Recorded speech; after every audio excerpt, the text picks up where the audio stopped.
So the Quaker State 400 from the Atlanta Motor Speedway got the NASCAR Cup Series playoffs underway for the 2024 season. But what did we learn from this? Well, we learned a bunch of things, namely that the playoffs have the potential to shake absolutely everything up, because this was a very eventful race and one that really has put the cat amongst the pigeons when it comes to the drivers trying to qualify for the round of 12. So let's dive into what happened here. Well, let's start with the start of the race. So Michael McDowell started on pole and he dominated the early stages of stage 1. But eventually it was Ryan Blaney and Kyle Larson who took the lead, both doing some excellent teamwork to get up ahead of McDowell. Blaney eventually took stage 1 under caution, and I'll talk about what happened to cause that caution very, very shortly. But yeah, Blaney taking the stage 1 of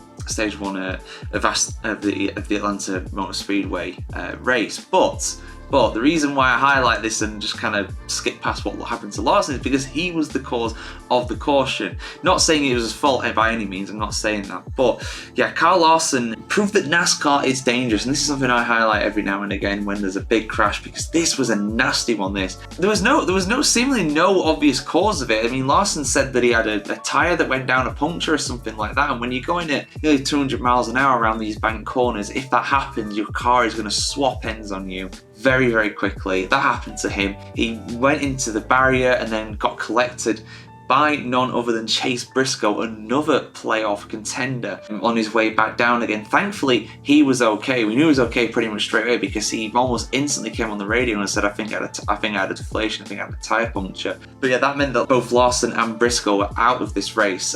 Big dents to their playoff campaign, because of course, there's only 3 races within the round of 16 to get through to the round of 12, so mistakes cost a lot. Bad luck like this costs a lot. I mean, right now, as things are in the standings, Larson is down in 10th and Briscoe is 16th and last in the playoff race. So yeah, obviously there's time to recover it. There's 2 races to go, but we've got Watkins Glen coming up next, which is its own challenge in itself. But yeah, Larson out of this race in stage 1, handing the stage 1 win to Ryan Blaney. And in stage 2, it was relatively uneventful, really, if we're being honest here. Austin Cindric just bossed it from start to finish, just led from lights to flag effectively in the second stage. Not even a caution midway through the stage could stop him doing so. Yeah, Cindric taking stage 2 relatively easily, in all honesty. Next up, we've got stage 3, and let's kind of focus on Nemechek, because he brought out a relatively late caution. Again, a spin for him. I think he was helped by a few drivers. I want to say Harrison Burton was involved in one of these at some point. There were a couple cautions, but absolute chaos in the pit lane. I mean, normally you wouldn't really expect it at a big track like this. Sometimes it's difficult at a smaller track where, you know, there's not as much room to actually maneuver around. But this is a super speedway. You know, this is one of the biggest tracks on the calendar, and there was absolute chaos in the pit lane. Everybody was smashing into each other. People were not understanding what people were doing. It was just pure chaos. You had the likes of Suarez and Logano and I think LaJoy. Of course, LaJoy was involved. LaJoy was involved as well. So yeah, that all ended up with Bubba Wallace somehow leading the race, and we had a bunch of drivers leading the race, at least near the front of the race. This is the final thing I'm going to touch on here, that really could have done with being this far up with one race previous, because even if, let's say, Bubba Wallace won the race, you know, he still wouldn't get into the playoffs. He still can't contend for the championship. Yeah, he's won a race, which is great, but that just basically means that, you know, you won race too late. You had Ross Chastain up there, Chris Buescher was up there, Kyle Busch was up there as well, McDowell, like I said, you know, up there in the very early stages, Stenhouse as well.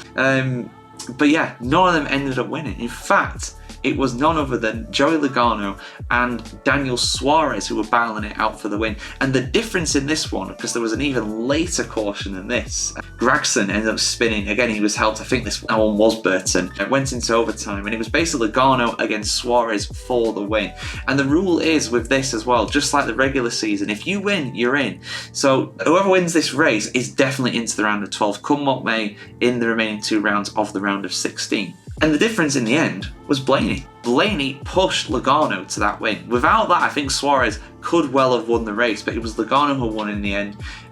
Excellent win for him. Like I said, Blaney really has to take a lot of credit there. Blaney is, of course, leading the championship at the moment as well, so it was a very good race for him as well. I think he actually got a runners-up spot in this race. No, he was third in the end. He was third. Suarez, I believe, got second in the race. Yeah, he did. So, yeah, it was very close at the line, of course, between them. But, yeah, there we go. So, some big drama. At the moment, we've got Brad Keselowski, Burton, Martin Truex Jr. and Briscoe. They are all currently going to miss out on the round of 12 at the moment. On the bubble, you've got the likes of Ty Gibbs, Denny Hamlin, who retired late on because of a crash too. There was a big wreck on the final lap. Larson is in 10th, Suarez 9th, and I'll go to Chase Elliott. He is in 8th. So yeah, there we go, guys. Very eventful race around Atlanta, Georgia. Let us know your thoughts in the comments below. And of course, subscribe to the NASCAR Chronicle to see much more NASCAR Chronicle content just like this. And of course, we'll be back in just under a week's time to review the action from the Glen. It's a circuit, it's a proper road course, so it's really going to throw the cat amongst the pigeons in this playoff race. So yeah, we'll see you very soon for some more NASCAR action.